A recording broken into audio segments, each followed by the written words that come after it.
Bom dia, maravilhindos! Bom dia, maravilhindas! Bom dia, vovó, vovô, bisvovó, bisvovô, titios e titias. Deus abençoe você. Um bom dia, uma boa tarde, uma boa noite, uma excelente madrugada. Que o Senhor seja com você, como está escrito no Salmo de número 4. Em paz me deito e só tu, Senhor, me faz repousar em segurança. Então, se porventura você tiver com alguma aflição dentro do seu coração, lança sua ansiedade sobre Jesus e Ele vai te fazer repousar em segurança. E vai ter sonhos bons, e vai ter perspectiva boa, né? Então vamos lá, dando continuidade, eu vou contar toda a minha saga. Eu sei que se ajudar uma pessoa já está valendo, e muito, e muito, e muito. Lembrando que eu não estou aqui para mostrar que eu sou uma mulher, que mulher, ou então que eu era muito tapada para o meu tempo naquela época, eu concordo, porque sim, eu era totalmente tapada. Naquela época, em 1988, quando eu me casei, né?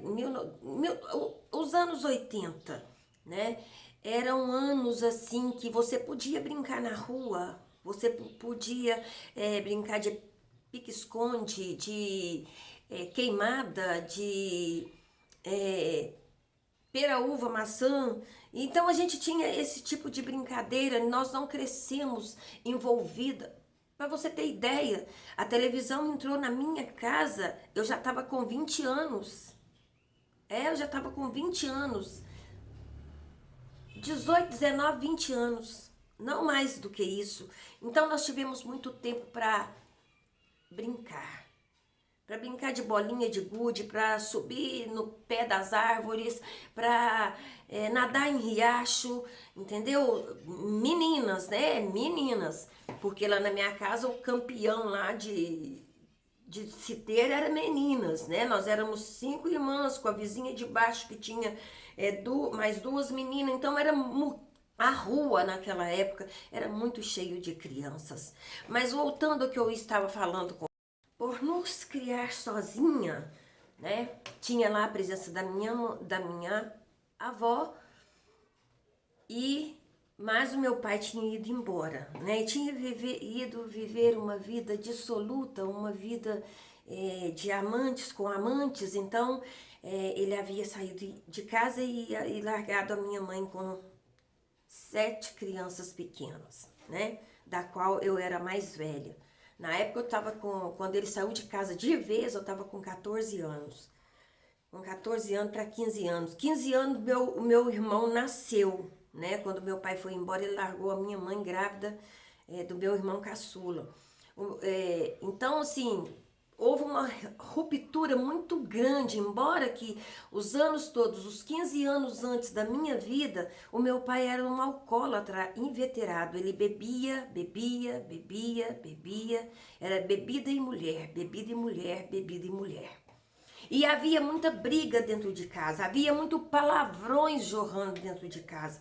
Mas a minha mãe não permitia que nós reproduzíssemos aqueles palavrões, porque ela batia feio. Eu sou da época da, da correia no lombo, eu sou da época da tira de pneu, eu sou da época da vara de marmelo curtindo no fogão de lenha que descia no nosso lombo legal. Eu sou da época em que se colocava de joelho no bago de milho, né? No grão de milho, no grão de feijão, e a gente tinha que ficar. Eu sou da época da palmatória, porque você não apanhava só em casa, você apanhava também das professoras na escola, né? A época da palmatória. Então, na minha época, assim, já estava já estava se levantando um grupo contra a palmatória. Mas elas não perdiam a oportunidade de bater na palma das nossas mãos, né? E não é por causa que eu era negra, não. Quem apanhava mais eram os negros, né? Claro que elas não iam bater na mão de uma branca. Mas a palmatória era para todos, era para todos. Bom, vivíamos anos difíceis, anos triste, até que eu encontrei Jesus, né? E toda a minha vida mudou, toda a minha vida mudou. Mas agora voltando para dentro do casamento. Agora eu estava casada, eu tinha uma responsabilidade que era de me entregar para o meu esposo. Mas na minha cabeça não entrava que eu tinha que fazer isso, porque a vida inteira eu fui criada falando que Deus não gostava disso. Que as santinhas, né? A Santa Maria, a Santa não sei das contas, aí tinha uma santa que tem um olho no prato, que eu esqueci o nome, o nome da santa. A maioria das santas, né, de imagem, o que era contado para nós era que era tudo virgem e que não se deitavam com ninguém, mantinha a pureza. Então, a gente espelhava naquela santa, naquela imagem, que tinha um olho tão límpido olhando para cima, que tinham vestes, né, comportadas. E na minha casa tinha dezenas e dezenas de imagens dessas moças, dessas santas, né? E a minha avó também ajudava a contar os causos da santa lá e que elas não permitiam, que elas foram mortas, que elas tiveram mortes terríveis porque elas não se entregou a um homem, porque isso é do diabo, é pecado. Então eu fui para o casamento dessa forma. Agora eu vou dar um espação aí e vou para o meio da história. Bom, depois de muita peleja, depois de 15 dias, não, chegou até o ouvido do pastor, deve ter sido até mesmo o Daniel que foi pedir socorro, e ele e a esposa dele veio conversar comigo. Eu não queria tocar no assunto, porque eu achava aquele assunto muito invasivo e era uma invasão a tudo aquilo que eu acreditava, em tudo aquilo que eu cria, e também eles não tinham conta a ver com a minha vida.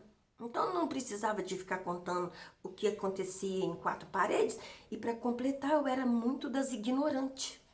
Então só pelo meu olhar, o Daniel já tinha percebido que deu ruim, né? Se tava ruim, ia dar mais ruim ainda deles ter chegado na minha casa para me explicar como que é o ajuntamento de um homem e de uma mulher. Talvez você tá aí do outro lado e pensa assim, ó, hoje não existe mais moça virgem. Eu sou daquela que eu acredito sim. Tem moças aí se guardando pro seu esposo. Tem meninos aí que tem princípios se guardando para sua esposa. Eu acredito.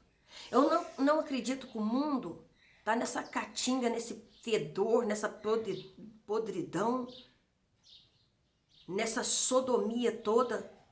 Tem alguém, tem muitas pessoas, tem muitas moças, muitos rapazes que está esperando sim a mulher moldada por Deus para ser sua esposa, entendeu? E se você é facinha, ó, dificulta a coisa, porque tudo que é aquilo que é muito sobra, tudo que sobra é resto, e resto costuma ir para o lixo. Mas aí então, agora eles começou a abrir a Bíblia e eu sempre tive muito temor das Sagradas Letras, muito temor. Mas é muito temor das Sagradas Letras. Eles começaram a abrir a palavra e a falar para mim dentro da palavra. Tudo. Leram Provérbios, leram Sabedoria de Salomão, sabe? Leu da entrega sabe? Foi me explicando aquilo que eu jamais ouviria nem da minha mãe, muito menos do meu pai, né? Muito menos do meu pai. Embora agora eu já era uma moça cristã, né? Com todo um princípio, uma base sólida de santificação em Cristo, mas com a mente totalmente deturpada. Totalmente deturpada. Mas eles ficaram ali abrindo o livro e explicando para mim, conversando comigo. Eles me deram um livro para me ler que chama, eu não sei se é Casados para Sempre, não é essa escola que dá aí não. É um livro mesmo, um livro muito famoso. Eu emprestei ele e nunca mais me devolveram. Era um livro muito, esse livro me ajudou muito, muito, muito. Então agora eu deveria permitir que o meu marido coabitasse comigo, né? Eu tinha que, sabe? E era uma coisa muito estranha, porque eu não queria que ele soubesse como era o meu corpo, como de que maneira que era o meu corpo. Eu não queria, e foi uma saga foi muito triste. Foi muito triste, até que consumamos o nosso casamento, né? Até que eu comecei a lutar com a minha mente, gritar dentro da minha mente que não era pecado, que foi Deus que criou, que não era pecado, mas eu estava lutando com a minha mente. Os 28 anos da minha vida, eu estava lutando agora o quê? 15 dias depois, um mês depois, 2 meses, 3 meses. Daí eu engravido com o engravido do Mateus, aí a coisa ficou melhor para mim, porque aí tinha-se todo um cuidado. Então eu não precisava de ficar toda hora forçando a minha mente, né, pensando só nisso, porque ainda assim eu ia ter com meu marido, mas ainda com muita resistência. Muita, muita, muita resistência, né? Mas as coisas começaram a fluir, né? Começaram a fluir, fluir.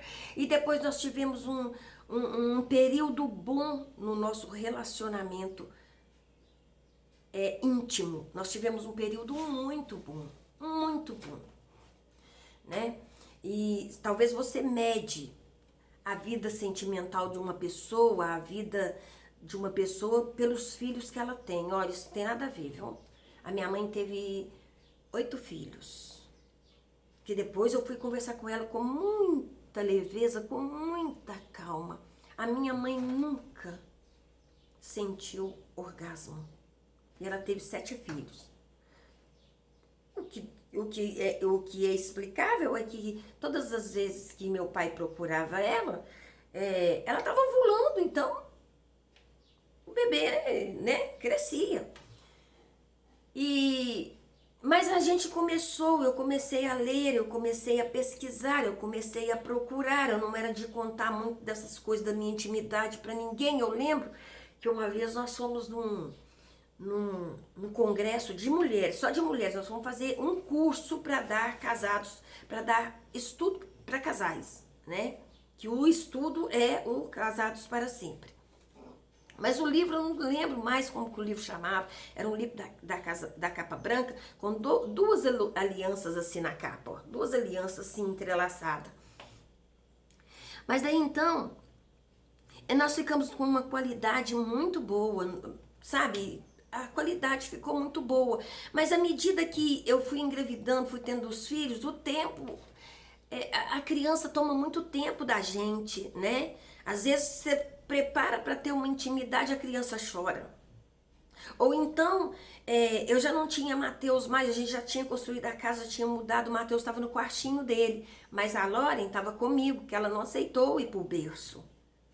E ela dormia comigo, ela dormia com a gente. Ai, pelo amor de Deus, gente. Se vocês têm criança pequena, não acostuma ele na sua cama, não. Sabe? Eu gosto muito de ver tour pela casa. E às vezes a mocinha tá lá dando tour na casa. Eu gosto de ver tour pela casa de canal pequeno. Eu gosto. Então a pessoa tá lá e ela mostra lá, às vezes ela tá morando em 2 quartos, em uma kitnet, né? E ela mostra lá o cantinho que a filha dorme no canto da parede. Gente, eu já dormi com um menino assim, na minha cama, porque não aceitava dormir no berço, não aceitava dormir no carrinho. Gente do céu, tira toda a liberdade da gente. Então, aí o que acontece? A gente agora tinha uma qualidade boa no casamento, mas os filhos agora tomavam tempo. Porque todas as vezes que o Daniel pensava, ou a gente precisava ter uma intimidade, eu não era de gostar de deixar menino na casa da minha mãe para ficar sozinha com o Daniel. Me dava uma aflição, eu tinha que ir lá correndo buscar eles. Eu não gostava. Então, dormia no meu canto, né? Dormia no canto da cama, e dormiu no canto da cama, todos os 3. até 2 anos de idade. Então, a nossa qualidade de intimidade foi caindo, foi caindo, foi caindo, foi caindo, até que eu pensei assim, eu quero sossego, eu quero fazer a obra do Senhor. Mas hora nenhuma, se você perguntar para mim assim, Helena, você sabia que você estava em pecado? Não, porque como que eu falo? Eu trocava, eu fazia tipo uma barganha. Não, eu não estou fazendo nada, mas eu estou evangelizando.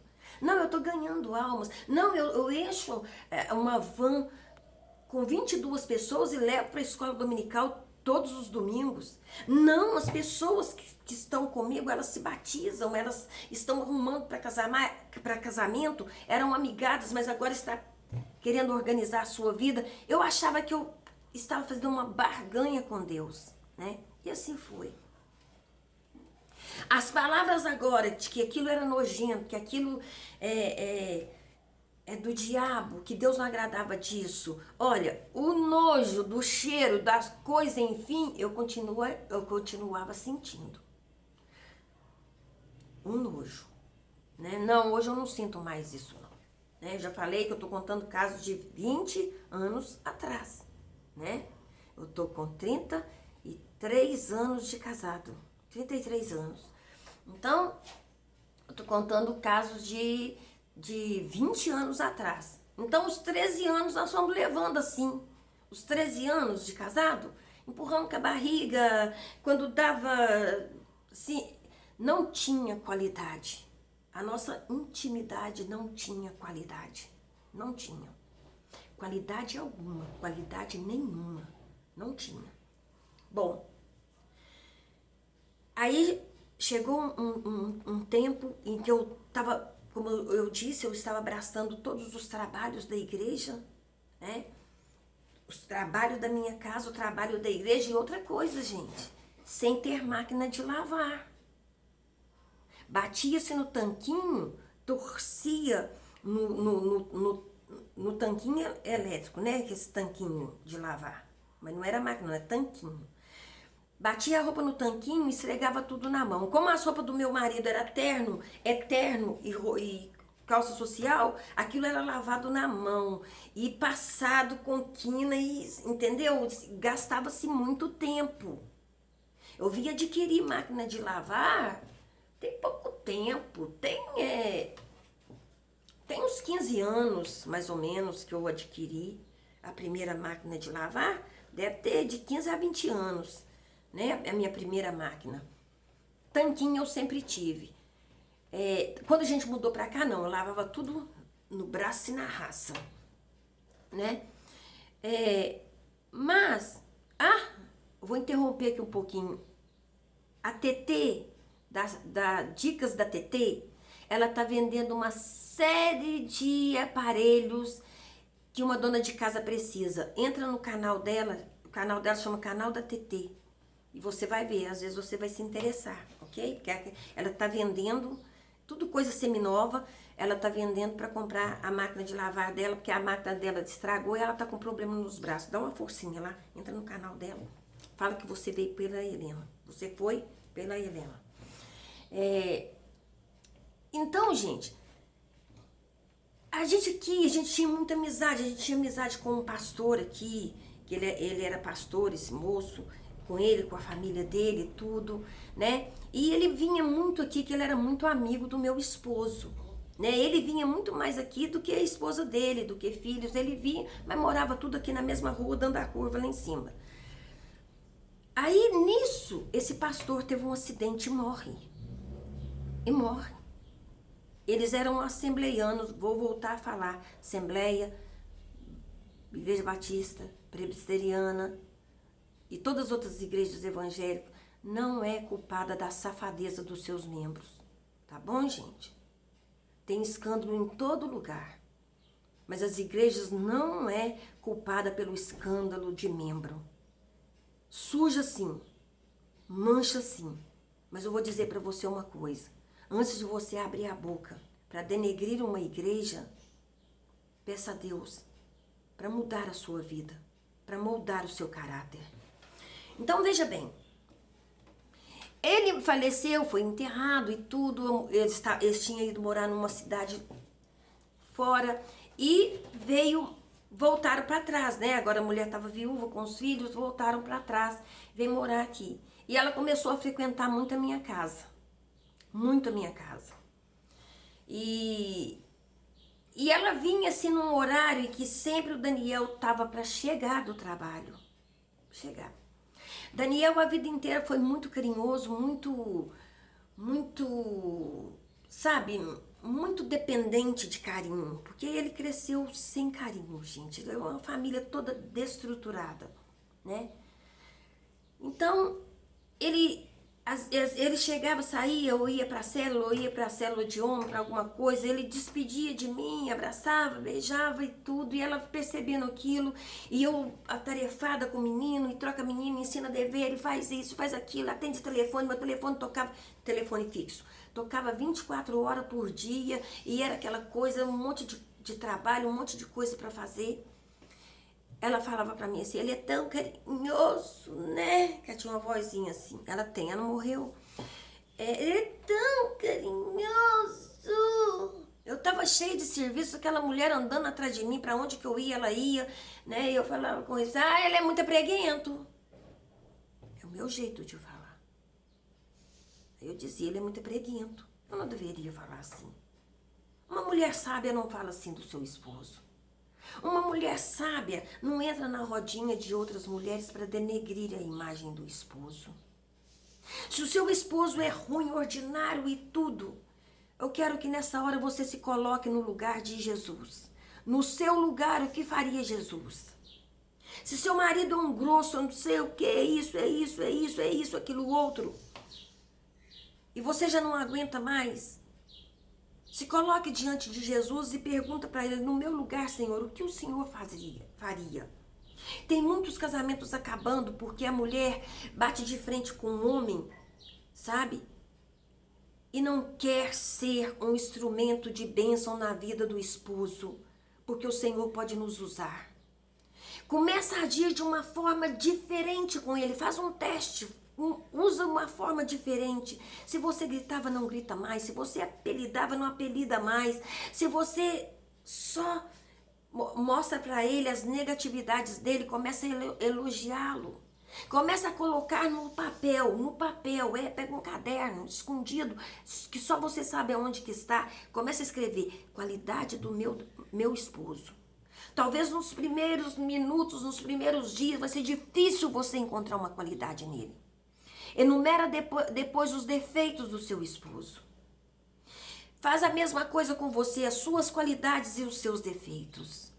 E depois vai combatendo um com o outro e vai falando com Deus. Deus, no seu lugar, o que o Senhor faria? No meu lugar, o que o Senhor faria?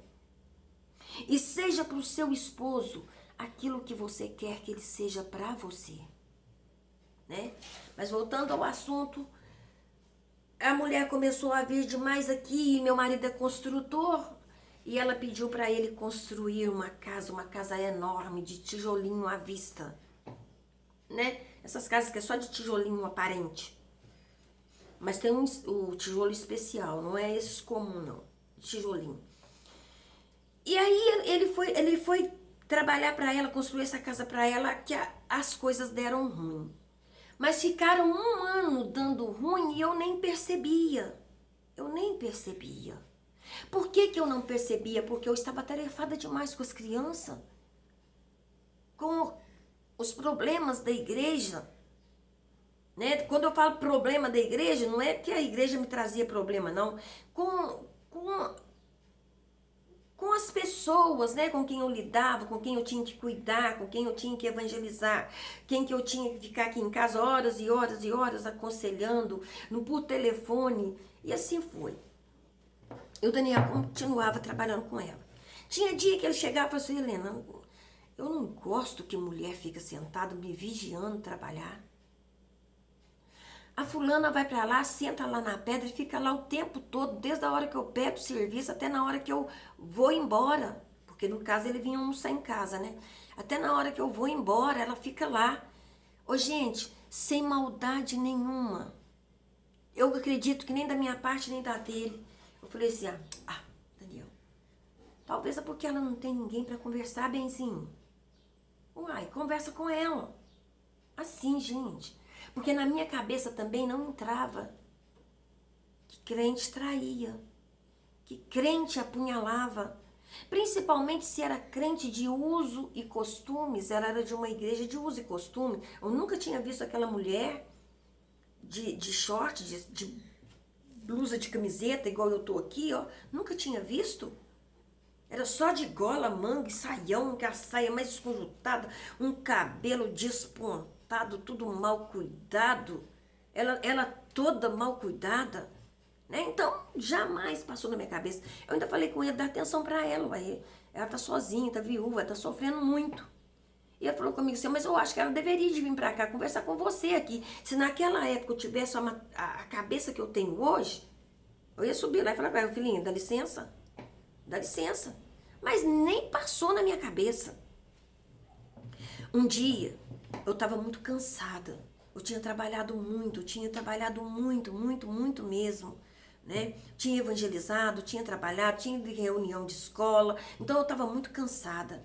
E nesse dia já não tinha ninguém dormindo comigo no quarto, não, tá? Cada um estava no seu quarto. Mateus no quarto dele, as meninas no quarto delas, né? Então o Daniel me procurou à noite. Quando ele me procurou à noite pra gente ter uma intimidade, eu falei assim, Daniel, pelo amor de Deus, toque em mim não. Helena Moraes, falei assim, toque em mim não. Pelo amor de Deus. Eu tô cansada. Eu fiz isso, eu fiz aquilo outro. Olha, Daniel, vou te falar com você uma coisa. Você não me deixando faltar nada, nem pra mim, nem pros meninos, se você quiser, pode arrumar outra mulher na rua. Esta foi as malditas palavras que eu usei. Ele virou de costa para mim e eu deitei. Mas eu senti que alguma coisa aconteceu no meio da nossa cama. Eu senti espiritualmente que alguma coisa, como se tivesse quebrado alguma coisa. Eu dei legalidade a todos os demônios, a toda a casta de demônios destruidores de lar entrar na minha casa a partir daquele momento e fazer uma bagunça na minha vida. Depois daquele dia, as coisas ficaram normal. O Daniel não me procurava e eu achava o máximo. Ele não deixava nada faltar e não ficava me apalpando de noite, eu achava maravilhoso. Mas dentro de mim tinha uma coisa que falava, sabe, eu comecei a ter sonhos. Os sonhos eram tão espirituais, tão profundos, mas eu não queria entender que aquilo poderia acontecer comigo. Num dos sonhos que eu tive, cabuloso, eu sonhei, porque quando eu falei com o Daniel, procura fulana, eu falei o nome da mulher.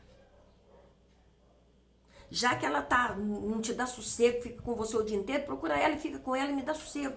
É só não deixar faltar nada aqui dentro de casa. Eu liberei no mundo espiritual a mulher que já estava preparada para isso, que ela já estava envolvendo de todas as formas. Aí eu não sabia que ela estava usando agora mini saia, mini short, nem blusa cavada. Ela radicalizou, foi lá, cortou com o cabelão aqui assim na nuca, né, o cabelão, ela radicalizou e ficava lá sensualizando lá pra ele. Quando eu falei aquilo, a pombagira que já estava nela e que estava aqui no meu quarto, que a Bíblia fala que os anjos do Senhor estão acampados ao nosso redor, Mas ao derredor está Satanás, está os demônios. E o demônio ouviu. Embora os anjos estivessem acampados ao meu redor, no derredor os demônios ouviu quando eu dei eles legalidade. Eu falei, o meu casamento, faça dele o que vocês quiserem. E você acha que o diabo vai respeitar que não vai deixar faltar nada, vai continuar na mesa, vai andar com fulano lá. Não, ele enredou o Daniel numa teia tão grande, tão grande, tão grande, tão horrível, que eu vou contar para vocês na outra parte. Porque isso aí vai demorar muitos dias, mas eu quero que você saiba, Deus também dá livramento.